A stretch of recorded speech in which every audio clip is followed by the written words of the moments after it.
So I wanted to make this video to hopefully inform more people on what the ROG Ally is and who might benefit the most from an ROG Ally, because I feel like a lot of people are giving into the hype or the idea of what the ROG Ally is, and they will go out and buy the device just to be disappointed when they actually get one. Now, just to clarify before we go any further, I absolutely love the ROG Ally. It is a great device.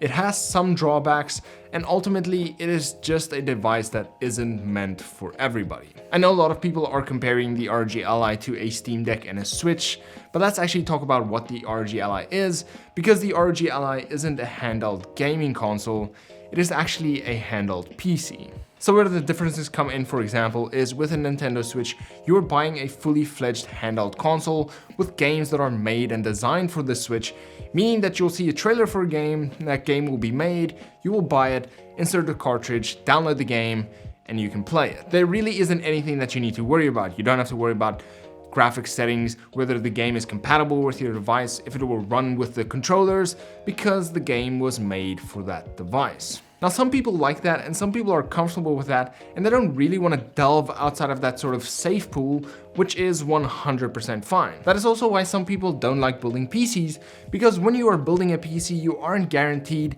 that that PC of yours will be able to run all the games that are released for PC, or at least all of the games to a level that will be enjoyable. Then of course there are people who don't like fiddling with settings or hardware, and for those people consoles are probably also better, which once again is 100% fine.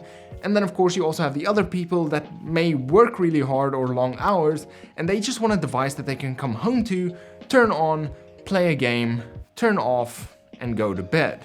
This entire pool of people will probably not enjoy the Asus ROG Ally as much as they think they would. Then we have the sort of second pool, which is the Steam Deck versus Ally people, and once again these are also two different devices still, in a sense. The Steam Deck runs a Steam OS which was made for the Steam Deck, and thus even though you are playing PC games, to me it still sort of classifies it as a handheld console. What's great about the Steam Deck is the fact that you can play your entire Steam library of games, but even though it is technically possible, some games will probably not run as intended, and some games might not work, but that is where Deck Verified comes in.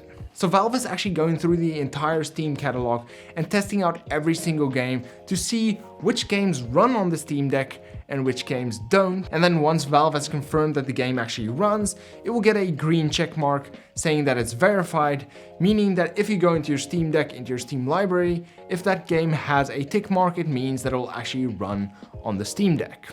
Now, this does take away a lot of the guesswork when it comes to whether or not a game will or won't run on the Steam Deck, which does make it a lot more user-friendly and fun, because you're not going to spend all that time downloading a game just to find out that it doesn't actually work on the Steam Deck. And thus the Steam Deck for me is for people looking for something a little bit more than just a console where they can play their PC games on the go without having to worry too much about what games will work, what games won't work, and of course changing too much settings. And then there is the ROG Ally.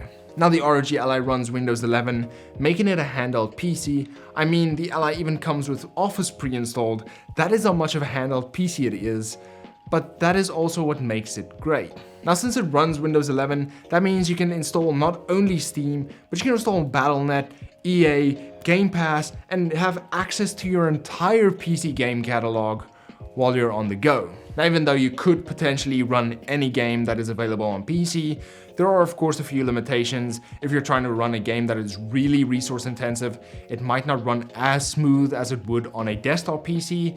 And then of course there's also the games that might not be supported by Windows 11, and then of course those will also not run. Now, of course, that also means that you do have access to emulation, which technically makes this a handheld console, but more on that on a different video. Now, the fact that you can download all of these other services and have their entire catalogs alongside your Steam catalog does make this a really great option for most people, but Windows 11 might also be the reason that this is not a good console for some people, and here's why. Firstly is general navigation, and even though you can connect a mouse and a keyboard to the Ally, and the Ally has a touch screen, it is still sort of weird navigating Windows 11 on the Ally, since Windows 11 wasn't really made to be navigated on a handheld console. Secondly is the fact that if you launch a game, the Ally is treated as a standard PC, meaning that you will have to actually go into the settings, fiddle around a bit to find that perfect balance between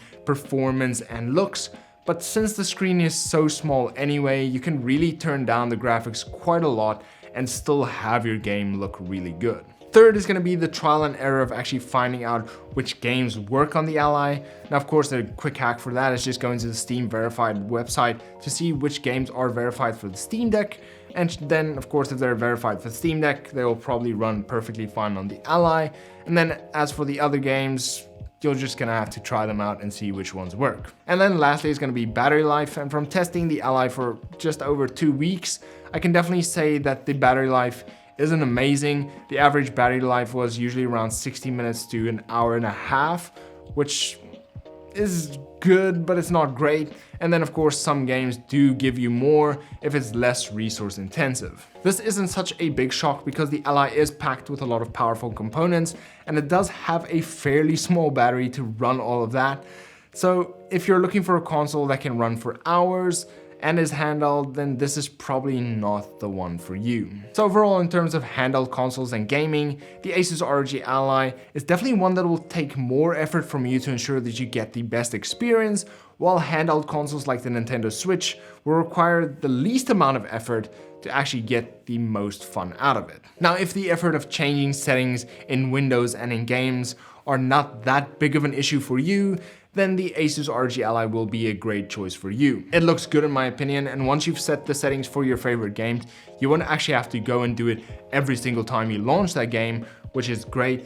And since you can launch games from the Armoury Crate app, it means that once you have taken the time to set up Windows 11, launching games will be fairly painless as well. But let me know down in the comment section below if you have any questions on the ROG Ally, then I can answer them for you down in the comment section below, or even potentially make a follow-up video if there are a lot of questions.